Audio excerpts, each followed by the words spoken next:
Welcome to episode 158 of the Whatnauts review show, where every week we pick a story and we talk about it. This could be a movie, TV series, anime, manga, comic book, audio drama, all kinds of entertainment. We watch it, read it, listen to it, and then we come back here and we talk about it. My name is Melissa Wilkinson, and I am joined as always by Kyle Springer. Hello.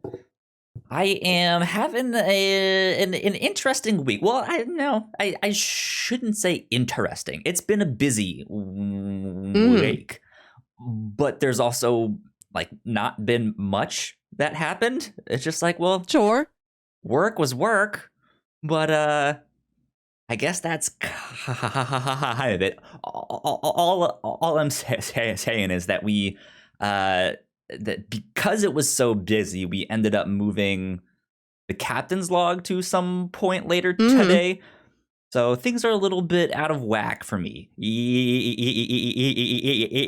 though we're recording this at our normal time and stuff. So that's where I'm at with okay things. How are you? How has your week been? I'm good. I'm very tired. Yesterday was my fully inoculated celebration day, and I just stayed at Jack's house until midnight. Nice. So I'm very sleepy. But I have a lot of coffee, and I'm here, and I'm excited to do 2 podcasts. I have a sweet tea, like an extra sweet pure leaf sweet tea, because I have to have the extra sweet. I have to have that risk of diabetes. Okay. Each sip, right? But yeah, I was also up late last night just reading comics and stuff like that. So here we are. Melissa, what are we talking about this week? This week we are talking about a movie from the year 2020, one of the rare ones. This is a movie called The Kid Detective. This was written and directed by Evan Morgan. It stars Adam Brody.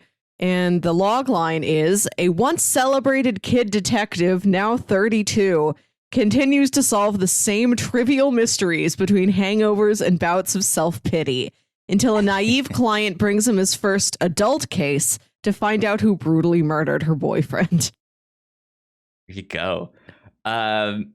Yeah, this is an interesting one. So I'm not sure when this wrapped filming. I'm assuming it wrapped late 2019, if not early 2020, because it, I think, debuted at the Toronto International Film Festival in September and then got its release in October of 2020. Okay. So it's released here in the United States. But yeah, it's still weird being like, it's a movie from 2020. It's like, wait, they made those? It wasn't just Tenet. Right? Yeah. Yeah, that was the only one. No, so the Kid Detective. Melissa, how did you hear about this film? How did you find out? I heard Adam Brody guest star on a podcast. I think he was on Comedy Bang Bang, probably, which is where I learn about most things. There you go. As you know, I'm also a big fan of detective fiction and stuff like this. So when you pitched it, I was like, that sounds interesting. I don't think I've ever really seen a similar story. I know it's out there, I'm sure. But like, hey, there is this trope in detective fiction of the kid detective, right? And he's super smart, and I think we've covered like Scooby-Doo Mystery Incorporated here on the show and stuff like that. And I've mentioned like Detective Conan here on the show multiple times, but I don't think I've seen one where it's like, let's take that character. And then what happens when they grow up? Like, what do they do? What do they like? All of that stuff. So I was interested in that, to be like, I wonder how it's going to be. Because I was expecting this to be, I guess, more of a comedy. Yeah. It's I don't know if I would really describe this as a comedy, maybe like a dark comedy. Yeah. If anything, but I was expecting this to be a little bit more comedic. What about you? Did you have some expectations? Yeah, I think it is funny in a lot of points. And yeah, I think I would have expected it to be a little bit closer to that scale. It hits very hard as a crime drama when that's what it's doing. I'm like, this is as tense as any other crime drama we watched on the show. Yeah. Yeah, it doesn't hold back, right? This is basically his first murder case, or his first like real one, if, I guess. But yeah, like I think by the name and by the premise, a lot of people might be like, oh, it's going to be like Scooby-Doo, but they're grown up. And I've seen the live action Scooby-Doo. I know what this will be. And it's not that at all.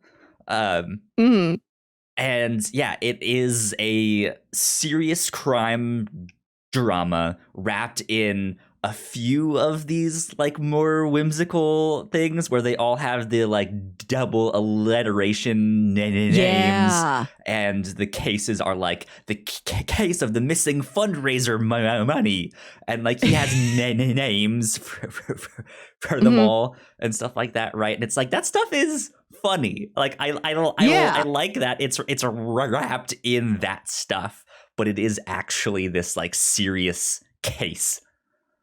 So it's an interesting movie.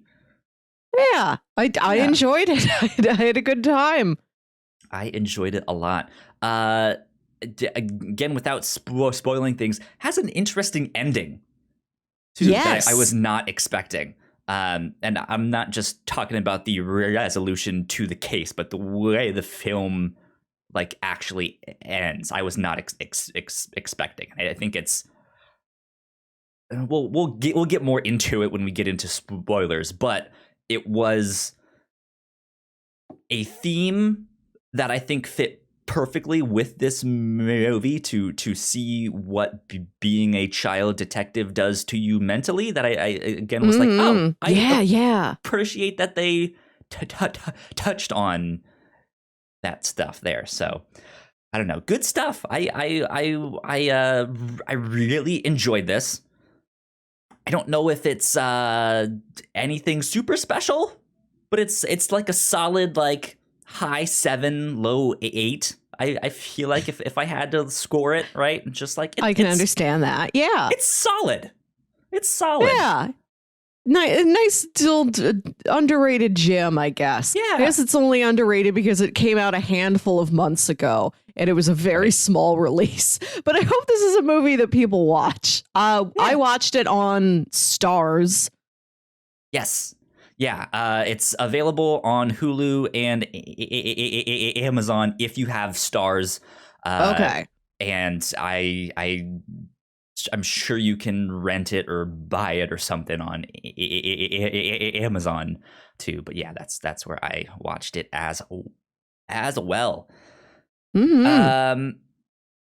Let's see. I think that's kind of about it. You kind of did a synopsis at the start when you read off the thing, so I guess we don't really need to retread that. But do you have any extra kind of final non-spoilery thoughts? I will say that this kid detective, now 32 years old, he does have one dark, serious adult case that he tried to solve when he was a middle schooler that he never could, and he's been haunted by that his whole life. And now that he's been handed the opportunity to solve something similar, he takes it very personally. There's that dimension in it too. Yeah. Good stuff. Go check this film out. Melissa, we are going to do housekeeping a little bit different this week. We're starting something new here on all of our shows where I put together a little video, since most of housekeeping is the same every week. It's just like, why do we need to keep saying those things? What if we record it and make a little fancy video with that, and that will play? So we will take a quick break for housekeeping, and we will be right back. We put a lot of hard work into the shows that we make, and yes, we make multiple different shows here at the Whatnauts, and we'd love it if you would check them all out. You can find out more information on our websites at thewhatnauts.com, as well as your favorite podcasting platform of choice. When you type in the Whatnauts, all of our shows will pop up right there. Just don't forget to give us a nice rating and review if you like the shows. If you want to support what we do here at The Whatnauts, patreon.com/thewhatnauts is the best place to do that. You can support us for as little as $1 a month. You can get all kinds of exclusive content at our $3 tier, and you can get a shout out and thank you on all of our shows at the $5 tier. You can support us on Twitch by subscribing to our channel at twitch.tv/thewhatnauts, and we would love to have you all join us for our live streams and talk with us in the chat. And lastly, we have merch. If you want to grab yourself a shirt or a sweatshirt or a mug or something else, head over to thewhatnauts.com/store to pick up some merch today. And we are back. So we would like to give a big shout out to our Patreon supporters at the $5 tier and above. So thank you, Sam, so much for helping us out. We appreciate it. Thank you so much for supporting us for so long. Thanks. Indeed. Shout out to some other cool stuff that we've done this past week. We just recorded a new thing for crossplay, but if you missed it, the week, or I guess like 2 weeks ago, we did an interview with Greg Miller of Kind of Funny. He is also about to be one of the hosts of E3 2021.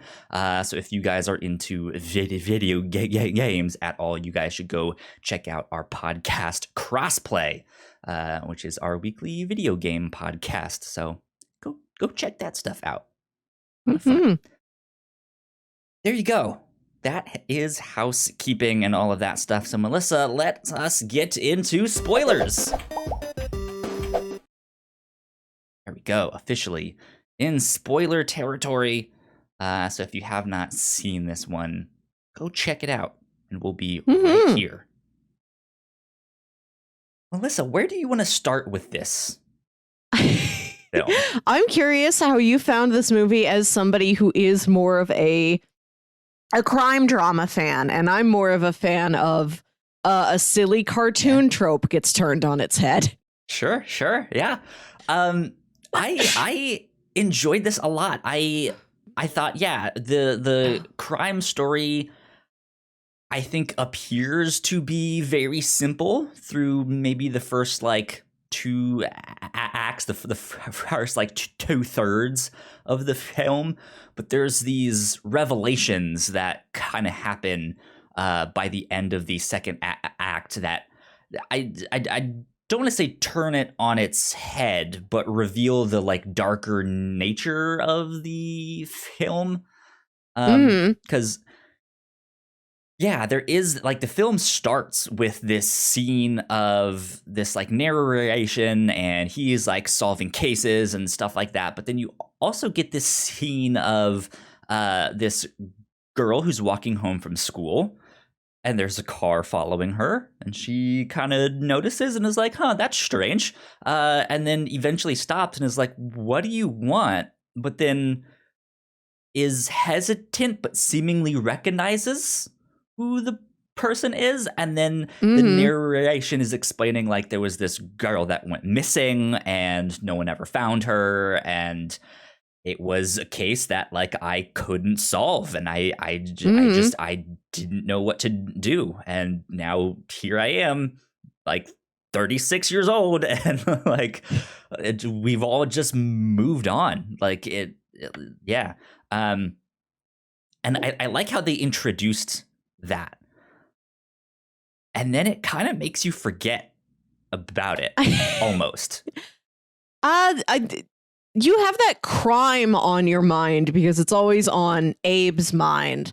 This is our hero, our adult there. kid detective, Abe Applebaum. Yep. But yeah, you forgot that you saw that opening establishing shot. And also, you don't get that in context for like 10 minutes. Like, that's the first scene of the movie. And then you go and you meet child Abe. And it's later they're like, oh, that was his secretary. Because there's this kid detective who's so successful. He has a little detective agency out of his treehouse, and then some foe of his cuts down his treehouse, and the town like gives him an office in the town square. Yeah. And the mayor's daughter, who's also in like middle school, is his secretary, and she's the girl who goes missing, and he couldn't find her. Yeah. And so he still is working on cases after that. You can tell it's really affected him, and it's stayed with him that there's one that he just hasn't figured out. But like I said, the film, I think, does a good job of kind of making you forget. Well, again, I don't know if that's the right way to word that. It's not that you forget, but it's just like there's other things happening that you're focusing on that stuff, because Abe gets this new case. It's a murder. The woman comes in and is like, hey, my boyfriend was murdered. He was stabbed to death 17 times. And he's like, seriously? Like, is this a joke? And she's like, seriously, like, he was stabbed 17 times, which is a little bit strange that he hadn't heard of that one. No, he saw it. Like, he did see the police fishing that body out of the river. I guess he wasn't thinking about it because it seemed like, well, like, he saw them getting a body out of the river. He didn't know if it was an accident. He didn't know what it was. Gotcha. Maybe he thought they had it in hand. He didn't think like, this is something nefarious that is unsolved and it will become my business. Yeah. But he gets hired to solve that. And so they kind of go about working on that case.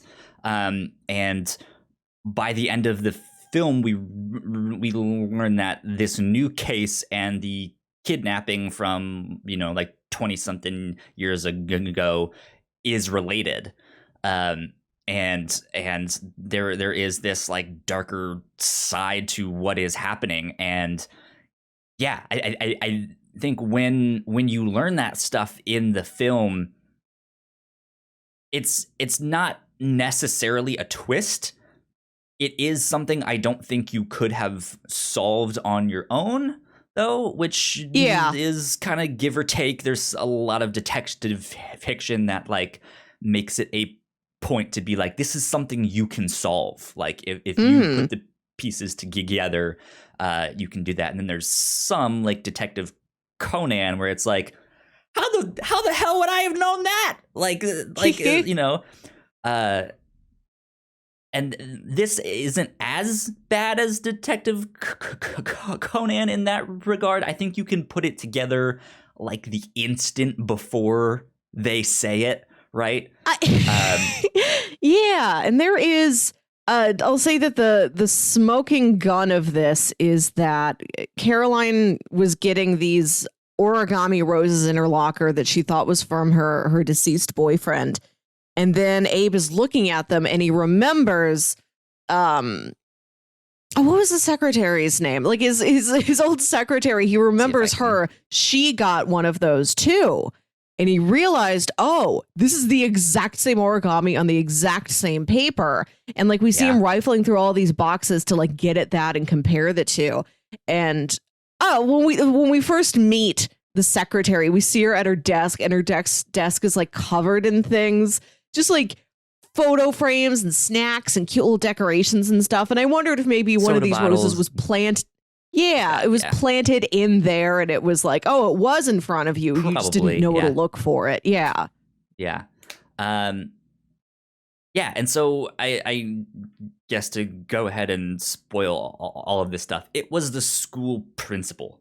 And that is why she kind of recognized the car as it pulled up and was just like, hey, this is weird. Why are you following me? But Yeah, that's who kidnapped. Her name was Gracie. Grace. Yeah, okay. I just went and looked it up. Yeah. And he's the one that did the kidnapping. And I guess just to continue and get things out of the way, was obsessed with her, ended up raping her and having a child with her. But he was like, well, shit, I can't have a random child just pop up out of nowhere. So he left it on the steps of a church so that the child then got adopted. She grew up to be Caroline, who is the girl that hired Abe to investigate the murder of her boyfriend. That murder was also perpetrated by the principal because the boyfriend was having an affair with someone he had a nude photo of, and the principal mistook that as his adopted daughter, or the daughter that he gave away, and was like, oh, now she's tainted and I need to avenge her. So there's that. So it's very dark, right? Yeah, like it like in the midst of like, oh, I paid her in soda pop, and like they all have a double alliteration names, and I've gotten the key to the city and stuff like that. Yeah, free ice cream for life. You know, it's just like, and there was this like homicide, murder, rape thing going on. I was just like, what is going on? This is wild. But yeah, like I think in that sense, it is a really good case. Like it is something that you would see in a movie or TV show that is that is just about some hard-boiled detective who gets put on some murder case. Yeah. Right? And yeah, it worked, but it's like, it's surprisingly poignant in this one. Just with this, like, hey, this was a child detective, and again, how does this affect him? Like, how does he go from like, someone stole my pet, or like they stole the fundraising money from the high school and stuff like that, to like murder and kidnapping? Like, how do you transition that? And like the city was expecting him to do that. There's a scene like shortly after Gracie was kidnapped where he gets a call from like some other school kid, you know, like 14-year-old Abe does. And this girl's like pretty lightheartedly like, hey, Abe, do you know when you're going to solve Gracie's kidnapping? Like, we all know you're going to do it. Just like, hoping it'll be soon. All right, good luck out there, Abe. Like, the entire city had like pressure for you, on Abe. this kid. Like, clearly you will be able to do this. And he didn't. I know, it seems like she was kidnapped. They never found her again in that time. I guess they just presumed she was dead. The town had to try and move on. There's still vestiges of it around. Like, he sees... There's a couple like missing posters for her, like still hung up in some storefronts. And at the end, towards the end of the movie, like when he sees that origami rose that Caroline had, and then he remembers the one that Gracie had, he goes to his parents' garage and goes through all of these boxes with all of these dates. And you realize he kept working on that case for so long. Like when we see the flashbacks, it all, you know, pretty much takes place right around when she is kidnapped. But no, for years afterward, he's got boxes and boxes of all of these clues. He never gave up, at least for several years, like trying to figure it out. There was one scene, I don't remember if it was in his office or like in the garage or something like that, but he does have one of those like red string boards. Yeah. Right? Yeah, of all of the stuff of Gracie's like missing stuff, which it's not something that he talked about. It's not something he really mentioned. You just see it there. So it is this nice touch that like it was like he might not necessarily be talking about it, but it's still there. It's still important to him. It's still, you know, in the back of his mind. Something else that they don't really mention, except for this one kidnapping case, it seems like he has solved every case. Or at least he thinks he has. Yeah, he says he has solved over 200 cases, and somebody asks him once, well, how many have been murders? And I think he doesn't answer at first, and then later somebody else asks him how many have been murders, and he says 3. And I think those 3 are Gracie's disappearance, which eventually he presumes must have resulted in a murder. The current case he's working on, and this one case we see briefly in like the opening montage of him learning to be a detective, where this kid's like, I saw blood on my dad's car and I want you to figure out what it is. And Abe's like, are you sure you want me to figure out what it is? And then it shows that dad being carted away in handcuffs while the kid looks kind of wistfully out the window like, well, I knew this would have happened. Right. Yeah. Yeah. Like it's man, this is an interesting movie. Like it does a lot of really, really small things really well.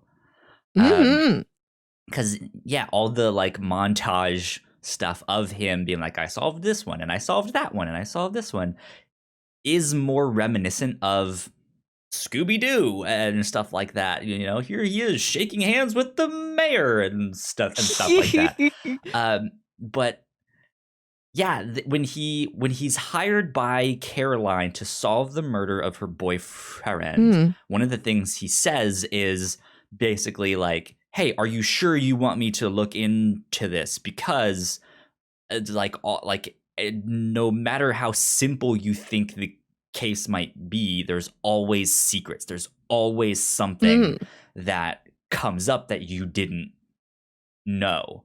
And that is also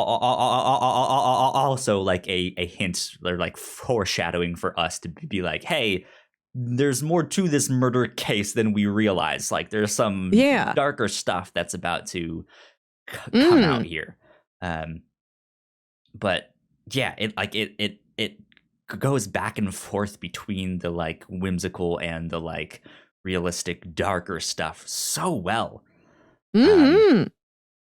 But yeah, it's stuff. One of my favorite parts of the movie is Abe's relationship with Caroline, because she is 16 years old, but she comes to him and is like, somebody killed my boyfriend. I want you to solve it. I came to you once when I was 11 because somebody like stole my brooch during a birthday party and you solved that case. I want you to do this again.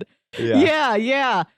And I love their dynamic. I think that's a really interesting twist. I was watching this movie wondering, is this like film noir or is it like detective things that aren't film noir? Because I don't want to put those things together like any detective story is a film noir. So I was thinking about what defines a film noir. What does it have? Sure. What does it not have? And I think that is a genre that always has like sexual tension, a femme fatale, a mysterious lady, and to have it be like just this innocent, wholesome, like, you know, straight A student, 16-year-old girl, hire this guy, and they have like this great working relationship with each other. I love that she is the one driving him around town to like go talk to her boyfriend's family and his old friends. I love that. I love that dynamic, that it's not him driving around, it's her. It's the 16-year-old girl in her 16-year-old girl car that's like probably just got her license. And it's like the car her grandparents got her, and it's this like beige convertible. I loved the car, the specific car, so much. Because, you know, it's like the top of the line convertible from like 1989. It was good once, but now it's just, and it's been well maintained. It's just very obviously outdated, and it's beige. Yeah, I love that vehicle. I love the two of them driving around in it. is interesting because again it flips back and forth between these two modes, and when it does the more whimsical stuff, it feels like it's set in like a bygone era, right? It feels more like it's 1950s. It feels more because he gets the free ice cream from the like local shop because he solves some mystery there. She has this like convertible. She is this like straight A student that looks like she's about to go to a sock hop at like it at at something like it goes that, but then they're also in 2020 where they have like iPhones and stuff like that, and it's just like it goes back and forth between that stuff so seamlessly. It's just like this is fascinating. This is really neat. I like the aesthetics of the movie a lot. Like looking at Caroline, she's got this fashion look that is contemporary. Like one particular thing she has is these big barrettes in her hair, which has been a trend recently, but she's got this fashion look that is a contemporary vintage style. Like she's not dressed exactly like a girl would be dressed in like the 80s or the 90s, but she's dressed or like how a girl would be dressed now. Like I mentioned, yeah. Yeah. Like she's just dressed like a girl now would dress who likes vintage clothing and things that are vintage inspired. Like she's wearing a lot of like sweaters over collared shirts and like it's long skirts and things like that. Yeah. Like nothing that looks out of place, but it does feed into this throwback aesthetic you're going to get if you're covering something with a kid detective. Like kid detectives are locked into whatever time period it was when Encyclopedia Brown was being published. Right. Yeah. Yeah. But like, I think as much as it flips back and forth between those two things, as well as turns some of the tropes on its head, it also very much starts out when they introduce Caroline like a film noir, right? Where Abe walks into work, and as he's about to walk in, his secretary is like, she's already inside. And you're just like, who? Like that is the mysterious, like, who is she? Yeah. Right? And then it's her, and she's like, I want you to solve my boyfriend's murder, which is exactly the kind of thing that you would see in a noir detective film. Just like it's so neat how it mixes those things, because like when you think about this film, I think this easily could have been a mess of stuff of just like, this doesn't fit together. It doesn't really work. They're trying to be too Scooby-Doo with this, and it's not taking itself seriously, or it's too serious, and it's like, could have used a little, but like it walks that line perfectly and flips that back and forth between them so well. Yeah, I like the tonal mix in this movie. Yeah. And I like the format of the jokes. I like just the patter of people talking back and forth to each other. Like at the beginning of the movie, his parents go to visit him, and he's got cases that he takes, but they're like real small potatoes. And he's got a history of like drinking and like debt and things like that. And so his parents come to check on him. And his mom's like, have you had any cases lately? And he says, a gay guy paid me to find out if another guy was gay, which is funny to me. I don't think it's the gay part that's the joke. I think it's the fact that it's something that you would wonder about another person just casually. And you think, like, I'll hire a detective to confirm this. Yeah. He's like, some guy paid me to find out if another guy was gay. And the mom's like, oh, was he? Yes. Yes, he was. Oh, that's nice. Like just this like bouncy, like terse back and forth dialogue was good. I liked that pattern. Yeah, or the one the other one that I liked is when the high school kid was like, my friend went to New York for the summer and said he played baseball with the Mets. It's like, yes.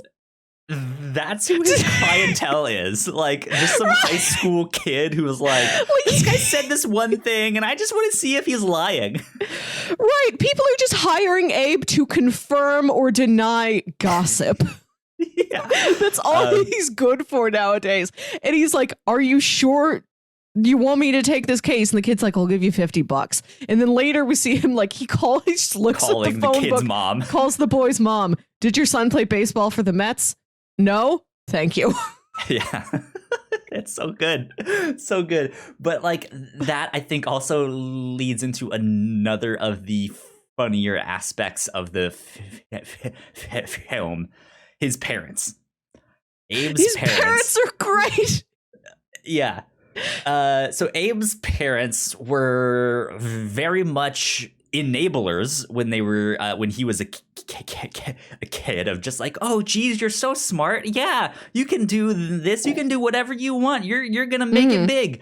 And then he sticks with this detective thing, and they see him taking on these cases that is like, is this guy gay? Like, did that guy play baseball with the Mets that one summer? And it's just like, son, I think you need a real career. And so they're like, he's like, but mom, I got my first big case in a long time. And then there's this scene where he's with Caroline, like going out and like actually working the case, and they think they're being followed. Which she's like, oh shit, like it's about to be a chase, like we're like they know we're on to them and stuff like that. And then he ends up like recognizing the car, and he's just like, oh shit. And he doesn't. No, he's like, I'm gonna go back there. I'm gonna find out who this is. Caroline, wait here. And right, Caroline parks by the curb, and he goes back there, and he like knocks on the window, like, who? Hey, what do you want? And the window rolls down, and it's his parents who have been following him all day because they're worried about him. And they're like, we borrowed your uncle's car. We didn't want you to know. Yeah, because they were worried about you. Like we just wanted to make sure you were actually working something and you weren't like getting involved in something you shouldn't be. Yeah, you're not doing drugs. Right, yeah. And he's like, no, this is embarrassing, Mom. Jeez. So funny. How dare you embarrass me in front of the 16-year-old that's driving me around. Yeah. Right. One of the best sequences of the movie is when they're looking for evidence about the boyfriend, and Caroline is like, I have his old jacket in my locker. He gave it to me once when I was cold. And Abe's digging through the pockets, and he finds a bottle with these like almost cartoony looking big blue and white pills in it. Like maybe those are pills that look like pills in real life. I don't know, but they're so big and bold that it feels like a little heightened, a little cartoony to me. It was a nice choice to whoever that prop designer was. And they find these drugs of some kind. They don't know what they are. And I forget if it's before or after, like, they talk to these punk kids who actually explain what it is, that Abe just takes one. He's like, I'm going to see what this does. I'm going to pop one of these. And it turns out it's like a drug that's supposed to increase your confidence. We never find out very much about this. Those punk kids could have been lying. It could have been a placebo. It could have been a weird looking ibuprofen. Who knows? But he takes one of these drugs, and he is this heightened, like, I'm gonna do this. I'm on it. I'm on the game. I'm gonna solve this. The chase is on, Caroline. And like he finds out those punk kids lied to him about right. He finds out the punk kids lied to him about something. He goes and he like beats them up, throws one of them into the river. which shouldn't be funny. It is, if you put it in writing, that's a 32-year-old man beating up just a bunch of high schoolers. But I don't know, like, he's going so absolutely hog wild on him. It is comedic. And then he finds out that he has to go talk to this old school bully of his, like Clint Cunningham. And they have to go to this tough-looking biker bar where the Red Shoe Gang hangs out. Clint was the leader of the Red Shoe Gang when we were in school. Red Shoe Gang. Right, like he's got his own Bugs meanie, and like he storms into this bar. He has to go through this like bouncer who like you think is checking him for weapons, but he's checking him for peanut products because it's like an important clue. Oh, yeah. Like the first case we see Abe solving is some kid asks him like, somebody stole the baseball cards out of my desk. And Abe's like, well, what else was in your desk? Did they take anything else? And the kid rattles off like, I had some cool erasers and pictures of my bird, and I had like a Reese's cup, and I had all this, but no, they only took the baseball cards. And Abe's like, oh, it was Clint. He's allergic to peanuts. That's why he didn't take the candy or anything else. Like, any other kid would have taken the candy. It's like we've got that in our head already. And so he's being frisked by a bouncer to go like visit this old bully who supposedly has information. And the bully's just like, the bouncer's like, okay, remove that candy from your pocket. No peanut products. All right, go along, sir. And he goes down into like the bowels of this biker bar, into this basement lair. And he's still like amped up from this drug. And he like kicks the door down. And he's like, we're going to talk about that boy. And the bully turns around and just says, no. And then Abe's like, okay, all right, bye. Like the music that's been playing cuts off. He like completely dies down. He just turns tail and he leaves. Yep. Just completely sobers up in that one moment. It's a great sequence. And I love how open-ended it is. Like I said, like they don't follow up with this drug thing. We know some of it. I think we do find out that the whoever did that Clive Cunningham, whatever his name was, like he is part of some gang that does do some drug dealing, and they give the drugs probably to the supplier for the boyfriend who like they give murdered. Like they give the drugs to the highest, the kid with the highest grades in each class because they think the principal will never suspect them. So they're like, who's valedictorian? Those are exclusively our drug dealers. Like you do find out more about it, but still, like, what were those drugs really doing? What those kids told Abe they were doing? Yeah, how much did this guy know about the boyfriend? I love that he just walks in and the guy's like, no, we aren't talking about this. No, I'm not giving you any clues. No, this is not a scene. And Abe's like, okay, it's not a scene, sir. Goodbye. Yeah, it has some funny moments like that, but again, I wouldn't describe this as a comedy. Like I don't think there were truly laugh out loud moments. Like there are some things you get a good chuckle at, but yeah, nothing that is like, oh my god, that was hilarious, one world. But yeah, like I appreciate that whole aspect of the whole thing, because yeah, the parents are hilarious that they just like, we think you need a real career, son. But yeah, good stuff with that indeed. Let's see, talked about the drugs and all of that stuff, so all right, so here's another aspect of the case and also one of the funnier moments in that. So Abe's detective or detecting style, I don't know how to say that exactly, hasn't really matured. He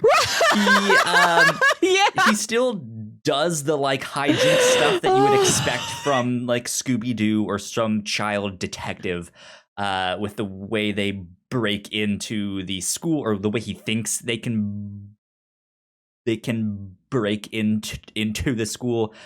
But this leads him to the best friend of the boyfriend that died. And he is this kid that is very obviously has a crush on Caroline. And so he's the first suspect, right? Of like, oh, maybe he didn't like their relationship, and so he murdered him and stuff like that. So Abe ends up sneaking back into their house so he can like spy on them and like see. He's just 1,000% being a creep, right? Of just like, I'm gonna sneak back in, I'm gonna go hide in the closet and watch them from the stuff. But as he's trying to sneak out because nothing is happening, and he's realizing that like, okay, this kid didn't do anything, he's just playing video games, like that's all, he ends up trying to sneak out while they're having dinner, only to like have that be interrupted by the daughter who's younger, being like, I have to go use the bathroom. So she runs upstairs. Abe has to go hide again, but he hides in her closet, and he's almost going to be in there all night. But he ends up sneezing, and so he gets caught. and just like, here's this 36-year-old man who's hiding in the closet of some like 10-year-old girl, and they like, it's in the paper that he like was caught masturbating, and, and he's just like, I wasn't masturbating. Like, it's not what you. Right, like it's this wonderful comedy of errors where he thinks, okay, I think this boy is up to something. So he's looking through his desk drawer. Like, he finds some good clues, and he hears the boy come in, and he's like, okay, I'm going to hide in the closet. And then the boy sits down, like, he doesn't get up to anything. He's like, I'm just going to do homework and play Pong. The game is Pong, specifically, Pong like which that. is such a great archaic choice. And so he's stuck in the closet, and right, like, he tries to escape, So and then the daughter's coming back up the stairs, and there he tries to shove himself in another closet, and it's like a short, compact little like hall linen closet. That's not actually a closet. It's the like, right. Yeah.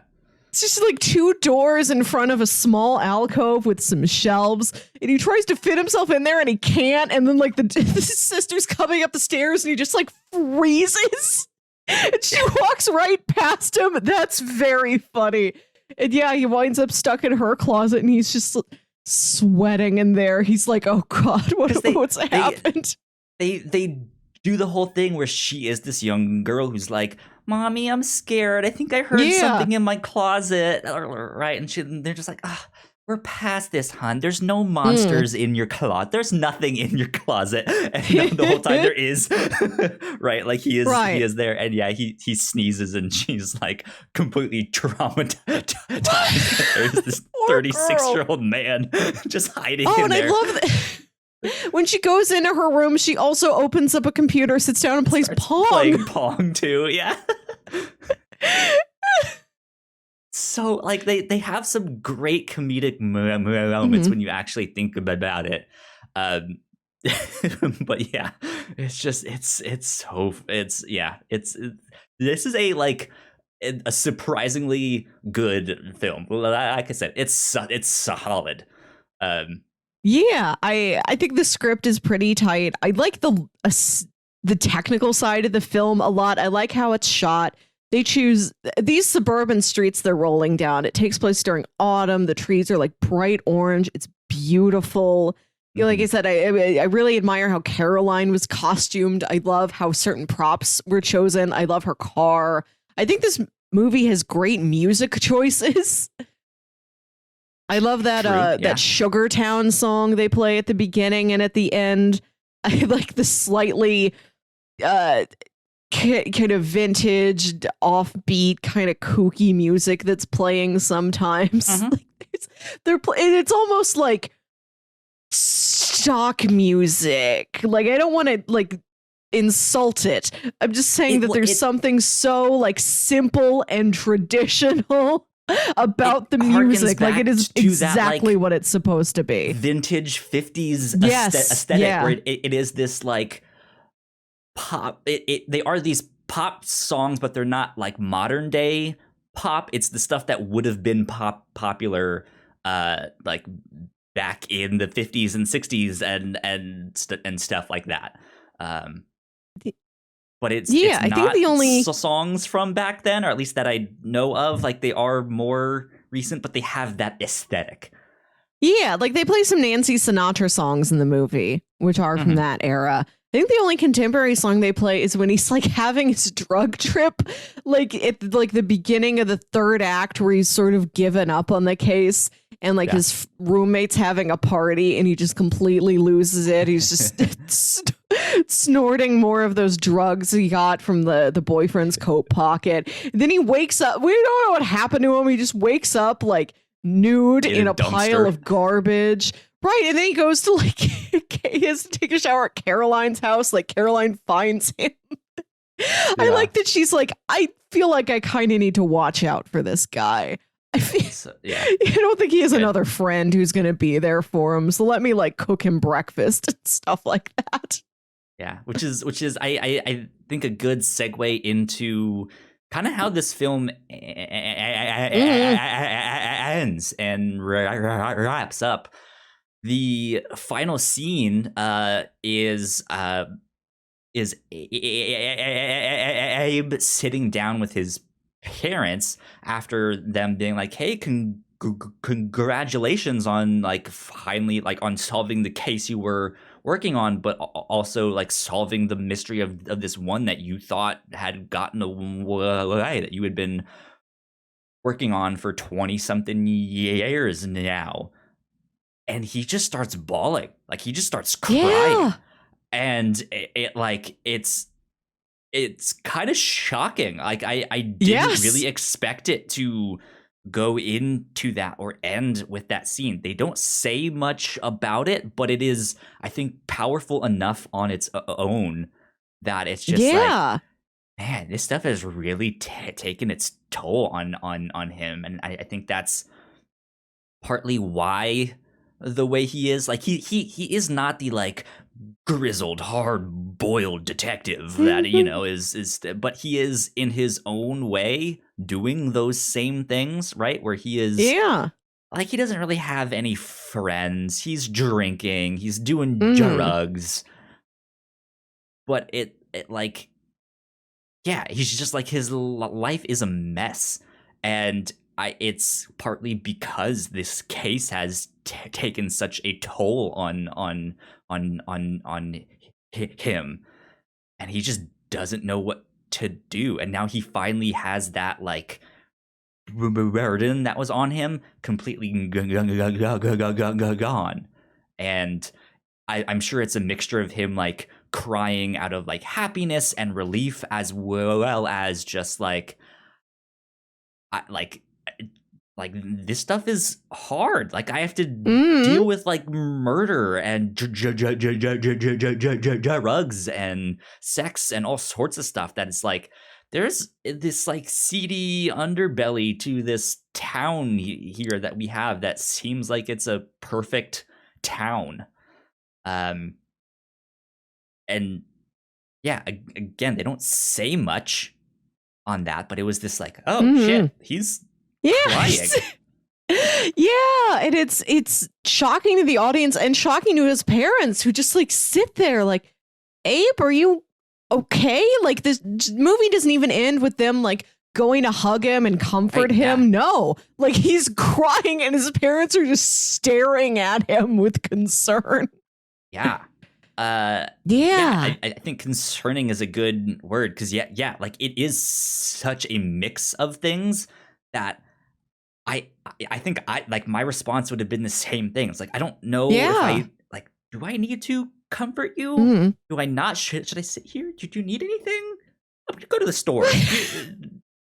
you don't want me to stay? I don't know here, like it's like there's so much happening within that it's just, it's awkward to deal with, but that like, wow, this has really affected you in ways that maybe you haven't talked about with anyone. Yeah, and the way the case concludes, he confronts the principal confesses to everything and stabs himself right in front of Abe, and Abe's like so shaken after like he caught the culprit, like he stopped the guy from doing anything that would hurt Caroline, and the man kills himself right in front of him. He's just found out that he did these terrible things to his old friend Gracie, and he's so shaken. Like before he does anything else, he goes to the fridge to like get a beer or something. Like that's how he's like, I need to decompress. And then he sees the grape sodas in the fridge, the grape sodas in the glass bottles that Gracie would always drink. And he looks out the window and there's this little shed in the man's backyard, and he goes back there, and Gracie's been keeping her there the entire time. He never killed her. She's been alive.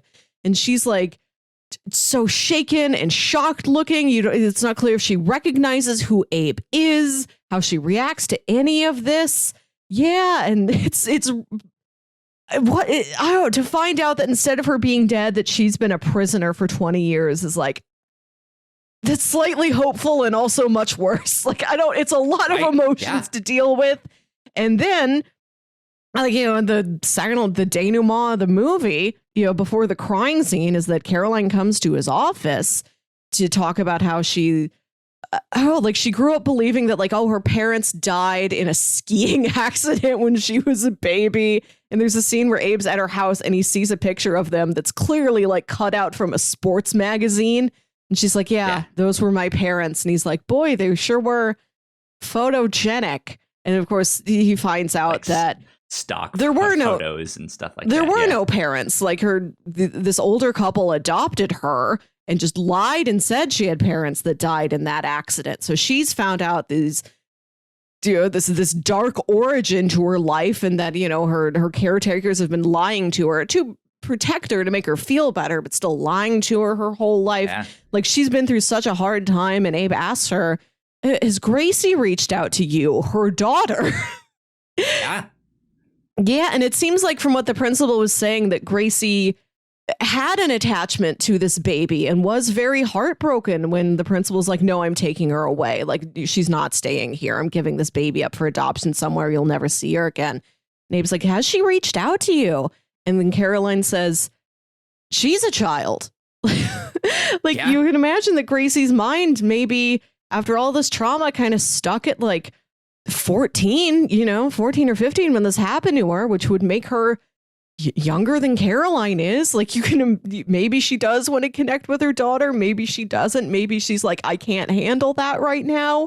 Maybe in a couple months I can do it. Like this movie ends in such a troubling way, where like there are victories, there are rays of hope, but they're mired in so much other trauma and disaster and like dark secrets. And it's like, well, we are making progress. We're getting to a better future, but what an ordeal we've all had to go through to get there. Yeah, indeed. Something else that it has nothing to do with what you just said. Yeah. So this is a terrible segue. Something else that I liked about this film, this is just a smaller detail, is that after Gracie got kidnapped, the next secretary that we see that he has is just the complete opposite of her. She was this like bright ray of sunshine, just super talkative, had soda pop and all these colors and stuff like that. And the next one, the next one that we see is this like Wednesday Addams looking girl, just in all black, like wants to deal with no one. Like, when she answers the phone, she's just like, yeah. It's not like, this is the Abe Applebaum detective agency, like, how can we help you? She's just like, what do you want? Right. Like, she's still like, she doesn't hate Abe, she's on his side, but she's just kind of disinterested and surly. I think when Abe's gone for a while, she throws a party in his office space. It's just funny, the dichotomies like in this movie. And again, I mentioned it before, but like I think this film walks that line so well, and it could have easily just not worked at all, because I think to do a story like that, you have to really know what you're doing with all of that stuff, and it happened to work out perfectly. So, there you go. Yeah, I liked this one a lot. It's good. Yeah, I'm glad you liked it. I think it's always fun to go find a very tiny movie that not anybody's talking about very much. Shine a little light on it. Indeed. Do you have final thoughts on the film? Oh, I liked it. I recommend it. Like it's a neat movie to look at. Like as dark as it can be, it also has some lighter moments. It has some just sequences of that's just one mistake after another, like the chase through the closets and like the scene where he's on drugs. And I like how it looks. I like how it's shot, and the sets and the costumes and everything that they pick. It's excellently cast. Like the performers do a great job. Like the girl is playing Caroline. Her name is Sophie Nilese. Not exactly sure. Wonderful job. Absolutely. She's so compelling. Absolutely. Melissa, I think it is time for us to get into our bingo segment. Oh, right. We're doing bingo and then we're doing recommendations. That's right. Yeah. So here on the review show, we've been starting something new. We started it this past week. So this is our second week that we are doing it. But in the background of us watching all these movies from week to week or reading these comics that we do, we thought we'd play some movie trope bingo, or like entertainment trope bingo. So Melissa and I made a bunch of tropes, and we made a bunch of bingo, or we made ourselves bingo cards for these. So Melissa, did you have any of your spots filled in? Yeah, I am able to cross off Prodigy and Conspiracy Board. And oh, I know they visited a kid whose mom was like making cupcakes, but I think I've yet to cross off Mom in an Apron. Okay. Let's see. Yeah, I have Mom in Apron on mine as well, but I don't think that one really works. How do you feel about detective who makes the case personal? I don't know if this one fits. It is a personal case for him, but I didn't feel like there was a scene that was like no, I'm taking this one, right? Or like I'm feel making like this personal. For us to cross that off, I feel like it's a situation where like the case is not actually connected to anything in the detective's personal life, but they're like this kid has nothing to do with my kid, but I look at this kid who's been kidnapped and I'm like, that's my boy. This is like what happened to my boy. I'll avenge him. But I do have two of them that I think we could cross off here. Character who gets stuck with a kid. Like he's a 36-year-old who gets stuck with this 16-year-old who is like he's not stuck with her. She hires him. He agrees to take the case, and she is like a mature, self-sufficient young lady who drives him around and who he really doesn't have to do anything to take care of. All right. Last but not least, I think this one barely passes, but titties. There is one scene where we do see the Polaroid of the girl that he was having an affair, and she's topless and has on this tiger mask. So we saw some titties. That girl was great. To find out that her and this old boyfriend, like this dead boyfriend, hadn't, like, they weren't really having an affair. Like, I think according to this other kid, they did hand stuff, but mostly it's like they had deep conversations. Like it was like they liked each other's souls. I liked I guess it counts as an affair, but what an interesting atypical choice to put in this slot. Yeah. Well, I mean, they are high school students after all. You have to keep that in mind. I'm assuming she was older with the fact that she had a naked pic and they showed it. And she's like sitting in her basement smoking. It seems like maybe she is like a couple years older than Caroline and her boyfriend were. Also, I love that she has the word Paul written across her head, and Abe's like, who's Paul? And she's like, I don't know, some guy, but he gave me $50 to write this on my head and keep it on here all week. Yeah, so so I think that is the only one that I can mark off on this one here. So making some progress. Yeah. No bingo yet. So there we go. There we go. Now that we've gotten that out of the way, Melissa, do you have recommendations? If people liked this movie, what else might they like? You know what Adam Brody's performance really reminded me of was Hugh Dancy in Hannibal. Interesting. Okay. Right, he's got the same visual look, like the curly unkempt hair, the unshaven scruff. He's wearing like a flannel shirt and a blazer, and he's just out there being absolutely broken, but trying to hold himself together long enough to solve a grisly crime. Hannibal is much darker, though. Oh, absolutely. So much more. Yeah. But that is a good show, though. I recommend Hannibal. I recommend the one episode of The Venture Brothers where Rusty goes to a support group for other boy adventurers who are now grown up. So it's like a Johnny Quest type, and there are these like Hardy Brothers types who clearly murdered their dad, and like one of them's guilty and the other one's like, no, I'm not ashamed, but he's like trying to keep the other one quiet, like, no, and we had nothing to, we just found dad dead in the pool. We were out at a movie the whole night, weren't we? Yeah.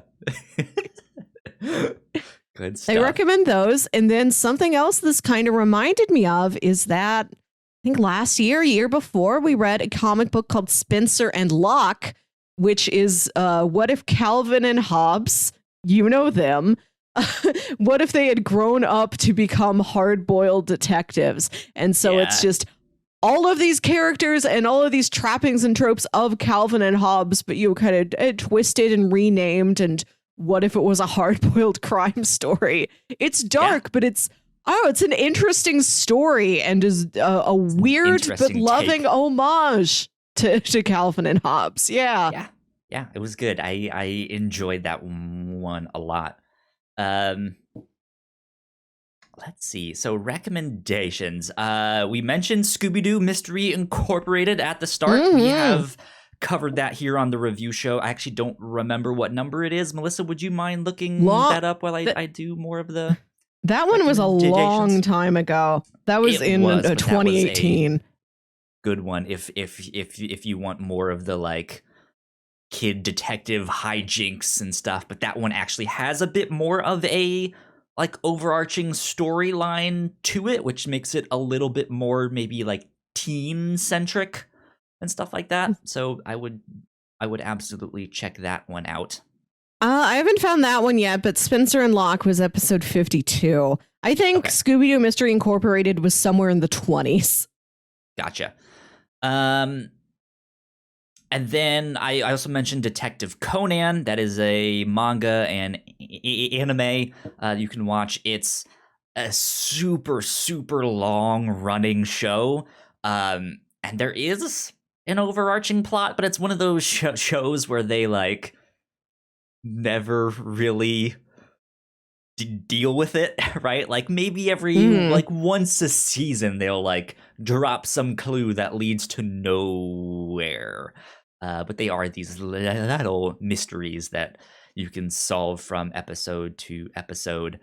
Let's see. I just had one that was oh, you know what? I'm going to recommend iZombie.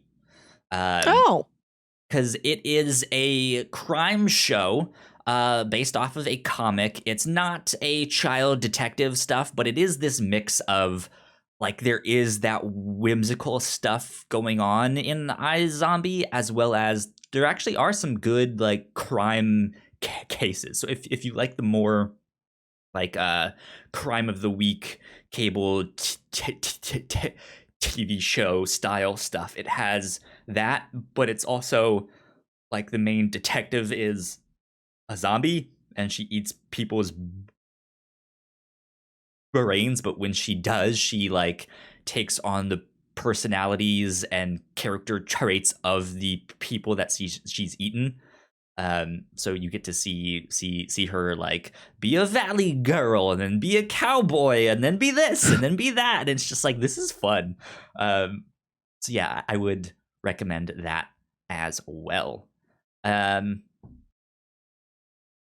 Oh, Riverdale is going to be the last thing that I recommend. I love Riverdale. I think it's hot garbage. It is not necessarily a great show, but it is so entertaining to watch. And it does that same thing where it's taking this comic that is lighthearted and whimsical, and like everyone kind of has these like fond memories of, but then they're like modernizing it and updating it and making it much more dramatic and darker than it was there. And season 1 is kind of like this murder mystery thing there, so go check out Riverdale. Yeah. I like that show a lot. So yeah, I've watched like the first 10 or 12 episodes of Riverdale. Haven't finished that season. Eventually I will, but it is nonsense, but it is entertaining, and it also does have some. You don't even know. It goes to I know. I'm places.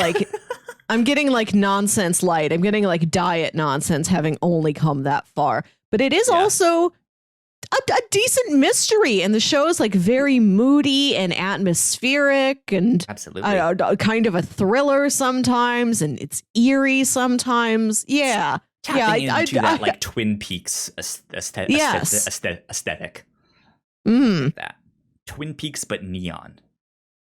Yeah, what it is, and hot teens, if that's your thing. But yeah, I think that those would be my recommendations. If you liked this, go check that out. Let's see. So next week we are starting our next end of the month special. We wrapped up Halt and Catch Fire last month. So this month we are starting something new, and we'd like you guys to join along. At the end of each month for the next 3 months, we will be covering the German Netflix show called Dark. It's available on Netflix here in the United States.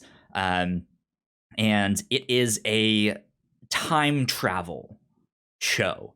And it is very dark. It's very moody. The cinematography in this is beautiful. It's very slow and creeping, but it is dense in terms of like how they explain all the time travel and stuff like that. You have to really be paying attention. And I've seen the entirety of this show yet. Melissa has not. But I really enjoy this because we are both big fans of Lost. And this show really reminded me of that, in the like secrets and mysteries that are in this show. It's wild, and all of the like multiple timelines that's happening, and like, oh, you see this person when they're back here, and oh my god, they met this guy and they didn't even know it, and like all of this stuff. So it really reminded me of the mysteries and stuff that you saw in Lost. But it also kind of has almost a Stranger Things vibe. I think Stranger Things is maybe a little more lighthearted. Than this, and is more child-based. Like, let's focus on a group of kids, whereas this has a group of kids, but that's not all it focuses on. Yeah, and we got a group of adults, and then we do have a group of surly teenagers, and there's with like 2 or 3 like 4th graders scattered in. Yeah. So this is a wild time travel show. I absolutely adore this show. I think it is great. It's 3 seasons, and that's it. The show is completely done. So like I mentioned, we will be covering it for the next 3 months here on the review show at the end of each month. Next week, season 1 of Dark. That is what we will be covering here on the review show. But for the week after that, yes, if everything goes according to plan, we will have Alan Busby on the show.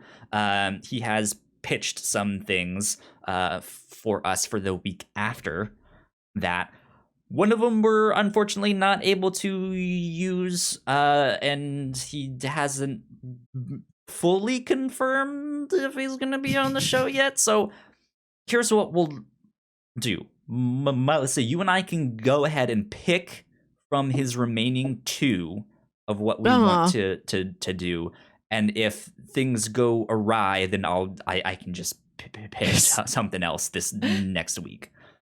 Well, here's out of the 2 things he pitched, one of them is something I definitely want to do, but he only gave us the title, and I know that this title is both an anime and a manga, and he didn't specify which one we would do and how much of it we would do. I'm assuming I don't know how long anime, because I believe it was new to Netflix. Yeah, like I'd like to do this thing, but I don't know, like, is it all done? Is it all? Where can I find it? How many episodes is that?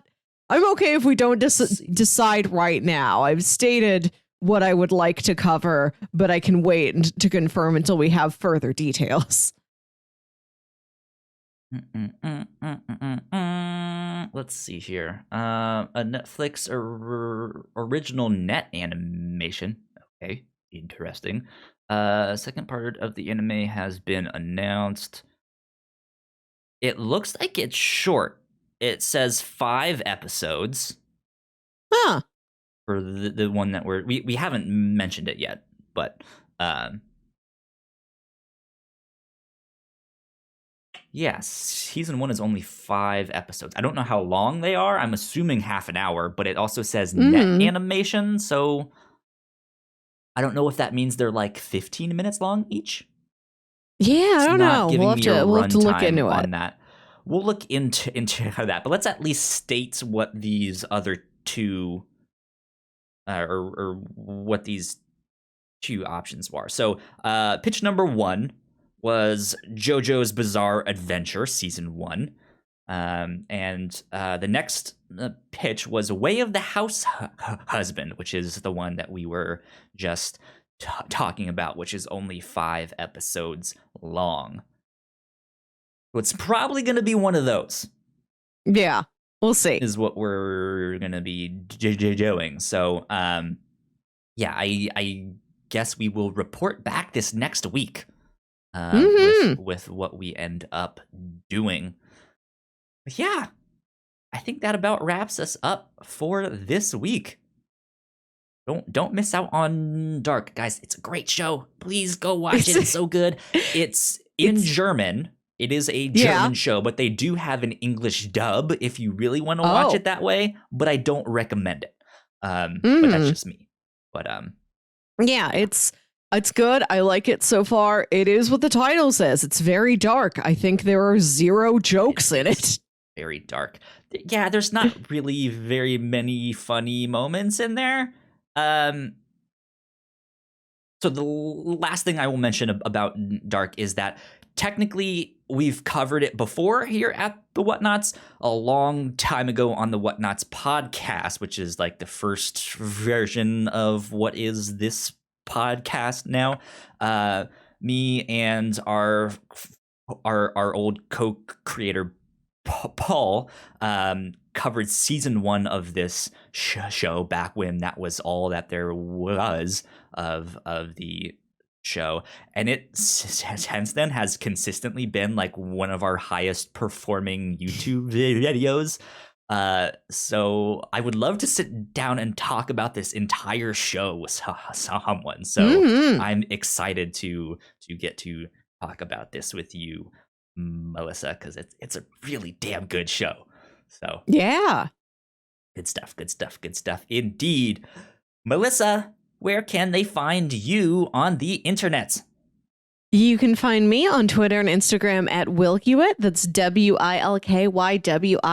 And listen to my other podcast, Saturday Morning Obscurities, where me and my brother Jams talk about a weird old kids show you feel like only you remember. Yo. You guys want to stay up to date with me? I'm at Yo Kyle Springer on Twitter. If you guys want to be in the know with all of the stuff that we do here at the Whatnauts, we are at the Whatnauts on Twitter. So go like, share, subscribe, do all of that stuff. But I believe that is about it. So we will see you all next week. Thanks, guys. Bye. Bye.